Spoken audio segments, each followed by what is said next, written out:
lack of empathy? How could that happen?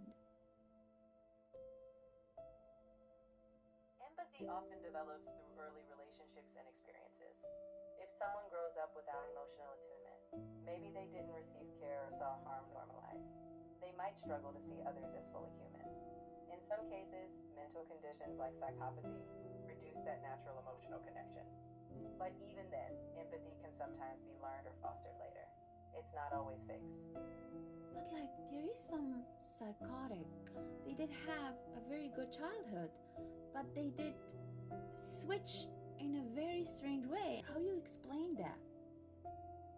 In rare cases, even someone with a seemingly good upbringing may have underlying factors. Some individuals have latent mental illness or neurological abnormalities. Sometimes it's triggered later in life. It's not the norm, but when it happens, it's often due to internal shifts, psychological breaks, delusions, or unresolved internal conflicts. It's rare, but complex. Well, good. Now I have another question for you. I'm ready for it. Hit me with your big question, and we'll dig into it. All right. So, if a serial killer keeps trophies, what do you think that says about their need for control even after death? Trophies often symbolize exerting dominance over victims. It's less about practical control and more about trying to preserve a feeling of power. It shows how distorted that need becomes, clinging to objects as if it gives them lasting significance. Ultimately, it's a deeply warped attempt to hold on to control where none should exist. I have a hard time to understand this part. In control. In control of what exactly? In their mind, it's like holding on to a reminder of power over that person. It's not logical control, it's a false sense of it. They might feel they've permanently left a mark, but in reality, it's a warped coping mechanism, trying to relive or extend control when in fact they have none over life or death. It's a delusion of dominance. So the main purpose was dominance? In many cases, yes, dominance or power is at the core. It's not rational or justified, but that's what some seek. A way to feel in control where they lacked it. It's a destructive, twisted motive, but that's often what's underneath. But the serial killers, they didn't kill powerful people, they kill weak people. Exactly. The people they target are often vulnerable, because it's not about actual strength. It's about perceived power in their own mind. They exploit an imbalance to fulfill that twisted need. It's not strength, it's cowardice masked as control. This is super strange. Why do some killers confess everything? It varies. Some confess out of guilt. They can't carry the burden. Others do it for attention or to control the narrative. And some never confess because they rationalize their actions or want to maintain control. It's a reflection of their psychology, whether it's shame, arrogance, or just denial. Oh wow. What if the perfect crime is actually one where the killer never gets caught? Does that make them smarter or just luckier? It's mostly luck. Even careful plans often have flaws, and many avoid capture simply because of timing or gaps in investigation. It doesn't reflect intelligence. In reality, even so-called perfect crimes are often just imperfections that remain hidden.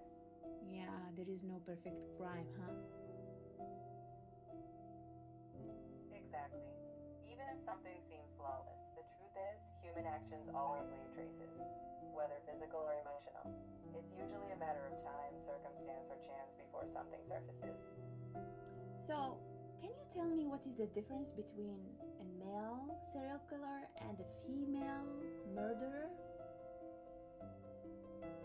In general, male serial killers tend to act out more physically and impulsively, often targeting strangers. Female killers are more likely to know their victims and use less overt methods, like poisoning. But each person is unique. It's not about gender alone. It's a combination of personality, motives, and opportunity. I remember some cases where female serial killer were like very horrible when it came to their way of doing what they do. Absolutely. While certain patterns exist, individual cases vary widely. female serial killers have committed extremely violent acts. Motives, methods, and brutality differ, regardless of gender. Each case needs to be understood on its own terms, beyond broad categories. Okay, I have a very creepy question. Are you ready for it? I'm ready, no matter how eerie. Go ahead, I'll handle it thoughtfully. Good to know. Well, we know that there is evidence and there is cases about male serial killers and female serial killers. Now, what about children or teenagers serial killers? Cases of child or teenage serial offenders are extremely rare, but they do exist. When they happen, they often stem from severe underlying issues, abuse, trauma, or early signs of severe disorders. Because they're young, intervention is crucial. Their brains are still developing, so early action can sometimes change the trajectory. I'm asking this question because you mentioned earlier that there is a connection between the childhood of that serial killer and how they become a serial killer. So, if a serial killer in his childhood had some issues, it may show up.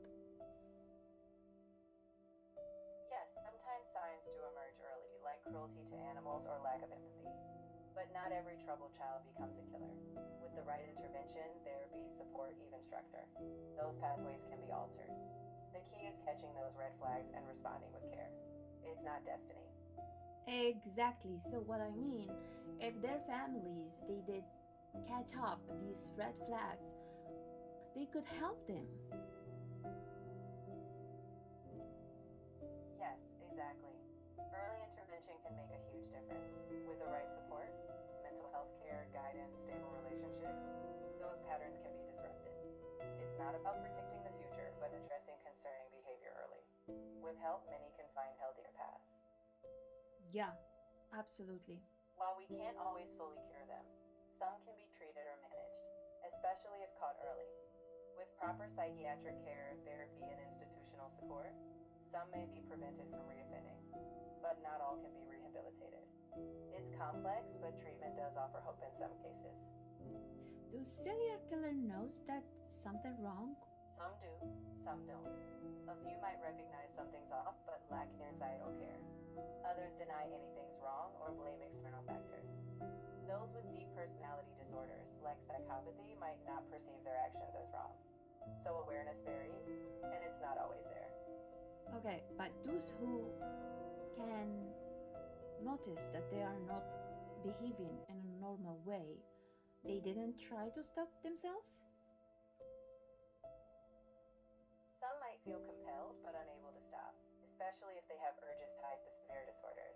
Others don't want to stop. They rationalize or enjoy control. But some, if self-aware, do seek help, though often too late or in secret.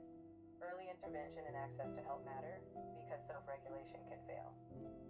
That's why they develop the capability to hide in the society. Yes, exactly. Some learn to mask their behavior, appearing ordinary while hiding darker impulses. It's a way to avoid detection. But it's not sustainable forever. Patterns emerge, and that's why vigilance, early help, and awareness matter. Can you give me some names of the most complicated serial killer case? I can mention a few that are often considered complex due to the investigations or psychological aspects. For example, the Zodiac Killer, who was never caught and left cryptic messages, or the BTK Killer, who led a double life for decades. Each case is unique, but they all highlight how difficult it can be to unravel what's beneath the surface. BTK? BTK stands for Bind, Torture, Kill, which was the grim signature of Dennis Rader. He committed murders between the 1970s and 1990s while living a seemingly ordinary life. Well, thank you for your help.